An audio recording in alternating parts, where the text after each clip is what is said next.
All right, moving on to episode 4. I am sorry for the delay on this. I actually haven't even watched this episode till today anyway. I've been so busy with other things that I just didn't have time to get to this episode. A friend of mine, Kira, was on my ass like last night, like, why haven't you done this yet? And I'm like, shit, I know, I'm sorry. Okay, here we go. So let's talk about this. First thing I want to talk about, even though I would have saved it for the end, but it's the thing I want to talk about the most here, so I just got to get it out of the way. I feel like Shiva's character was, if you consider a tiger a character, I do, but I feel like Shiva was completely wasted here.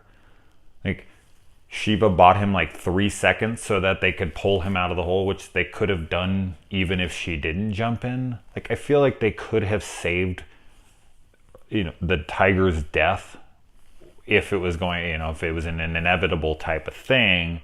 I feel like they could have saved that for a much more grandiose moment.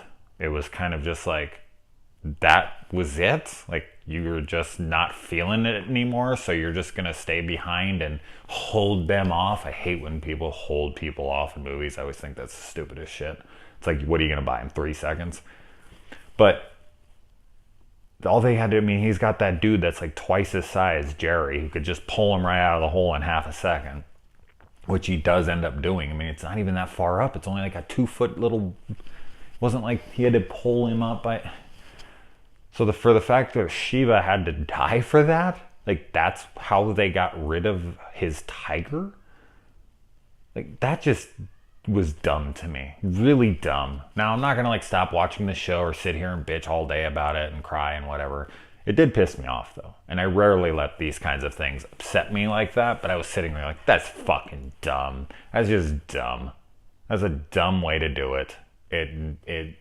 You could have used her to such a much more dramatic effect. I don't know. I didn't feel it. I felt like I wasn't, like, that scene should have been sad. I should have been like, oh no. And I was just sitting there was, I was feeling anger. Like, you wasted this character. You threw this character into the zombie meat grinder for nothing. So anyway, now that that's out of the way, let's get to the rest of the episode, starting with the beginning. Yet again, we have another speech, which I actually thought this was one of the better speeches, especially the way it was filmed. It felt like I was watching a scene out of Braveheart. It felt a lot more theatrical. Ezekiel's just better at delivering speeches since he's, grandstanding anyway with his whole king rhetoric. But it's almost like the writers for The Walking Dead or the showrunners are asking to be made fun of. Like, as soon as this show starts to get parody, which it will, of course, it already has been, but this season, it's going to make fun of the fact that there's been a speech at the beginning or end of every episode. It's kind of like, guys, enough with it. 4 episodes in a row we've had speeches. Like, you've got to stop.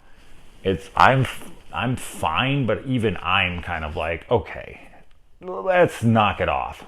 But I did like how the speech ends more realistically with that match cut to the demise of everyone. He's like, we're all together, and then they're all together dead.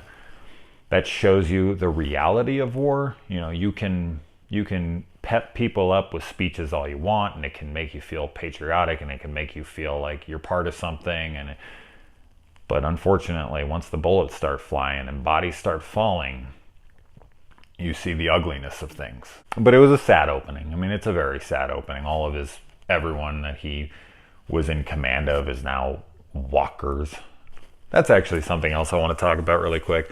I'd like to do this in a little bit more of a longer video to talk about this, but I always find it really weird that the zombie subgenre seems to be the only one that isn't self-aware of its titles. If you watch a vampire show, vampire movie, pretty much every single vampire movie ever, they just call them vampires. And everyone's aware of their existence. They're like, oh, well, and most of the time they're like aware of them in media, like, oh, have you ever seen Bram Stoker's Dracula? Or have you ever, haven't you ever seen? And they reference like, the novels, the more popular novels, Interview with the Vampire, whatever. They acknowledge pop culture for it. Vampires are very much integrated into their society within that film. Same thing with werewolves. Like, they always know throughout, like, oh my God, it's a werewolf. They actually say the words werewolf. Vampires, oh my God, I think he's a vampire. He's gonna suck my blood. He's into this and that. Zombie movies aren't like that. Rarely do you watch a zombie movie or a zombie show or whatever where they actually say the word zombie. They're always in the infected or walkers or whatever. It's weird. I don't understand. Like, they're not a thing in their universe. Like the show we're watching, the movie we're watching. Zombies don't exist within their fiction. But other things will. Like things that we have in our society. Pop culture stuff, like bands and this and that, will exist within their universe. But zombies, the name zombies for the monsters, won't exist. So, anyway, moving on. Ezekiel does a few things, but he does something here that I was like, yes, finally. Something that also annoys me a lot in movies is when someone runs out of bullets when they're shooting a gun, especially like a handgun, and when they run out of bullets, they throw it away. And I'm always like, what if you find bullets 20 feet up the road? What if you find bullets later? Like, why'd you just throw your gun away? So he clicks it, and I thought for sure he was just gonna throw it down, but he takes it and he puts it back. And he goes and he tries to get other weapons. And I was like, thank you. It's so little. It's little things, but I don't know. That shit annoys me. Don't throw your fucking gun away. Why the hell didn't these snipers up that cut all Ezekiel's guys down? Why once they shot their gun down there to show that they are still alive, did those guys not turn around and either go for Ezekiel to capture him to bring him back to Negan and or kill him? That made no sense to me. They were too busy to do it. And then Carol's coming in kicking ass. She has become quite the force to be reckoned with. I mean, she's been tough for a while, but man, she is becoming more and more badass as this goes on. She lines them up and cuts them down in a row through the top. But that scene where those guys come through and all of their, all their buddies were just murdered by this chick, and she's running away, and they're like, just, let her go. And it's like, let her go? She's right there. You just saw her exit the room. You have 6 dudes right here with machine guns. There's no way. Let her go. That actually took me let her go? Why would you let her go? That was stupid. There's a lot of stupid things in this episode that I'm just like, ugh. I really like the geeky guy with Bob's glasses from Halloween who takes Ezekiel hostage. I liked his death. We get to see him split straight down the middle and fold in half, and Jerry standing behind him. I was really happy that Jerry survived. I really like that guy. And the thing that I liked a lot about this episode was getting to see the real side of Ezekiel. A lot of characters in this show become a little too silly at times, and Ezekiel is one of those characters where I was like, okay, am I supposed to be taking this seriously? And in the last couple episodes now, we have seen that this is him just trying to get everyone together and to boost morale, and he puts on an act for everybody. Fake it till you make it, baby. And that was this facade that he had put on to try to rally the troops, to try to get some bit of unity and togetherness. And that facade started to break apart once everyone ends up getting cut in half. I mean, he's sitting there talking about, but yet I still smile, kind of thing. And then those people all die, and he just loses it. you can start to see the real him, the person he was, the zookeeper, before this all went down, coming back. Like, he's dropping this act. So I liked that we get to see the real side of him. And then we have the ridiculous action sequence with Daryl and Rick. This is where TV action is hard to watch sometimes.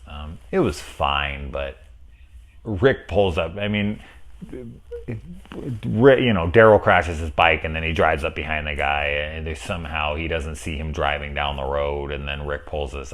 They're acting like the guy can't see past Rick anywhere, which is just ridiculous. But it was fine. It was a cool shot. But then Rick pulls up next to the guy and somehow is able to jump into his truck, like they're driving perfectly straight together. And it's like, here, let me hold it steady for you. Go ahead, jump in.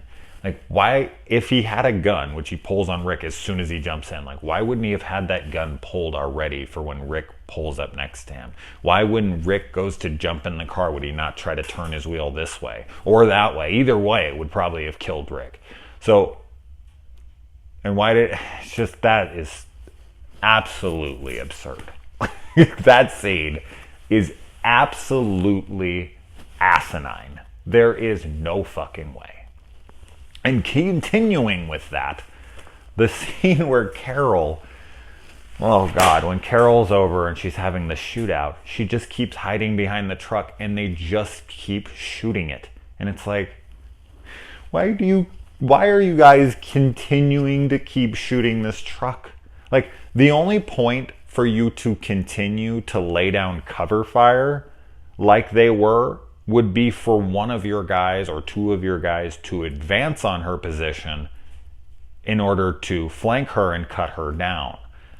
So for you to just continue to keep firing into the same spot of the truck that is never going to hit her in the hopes that she'll pop her head up and you'll adjust your sights for those bullets that are coming out and they'll go into her. Like, there's absolutely no point for them to continue to keep firing on this truck, especially like by the wheel well where she's hiding behind.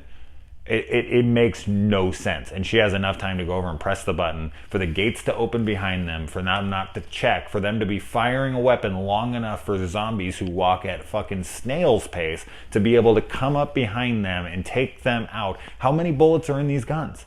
How many bullets are in these clips? Because I can tell you, if you fire a fully automatic rifle like they are, you have maybe like 3 seconds of spray at best. They're firing these things for like a full minute straight. I'm sorry, it's not possible. I know this is television, but come on, guys, you can write better than this. The action sequences within this season are laughable. It's just people firing bullets into the sides of cars, into the sides of buildings. It is ridiculous. I know people wanted more action. I know you promised all out war, but you can do better than this.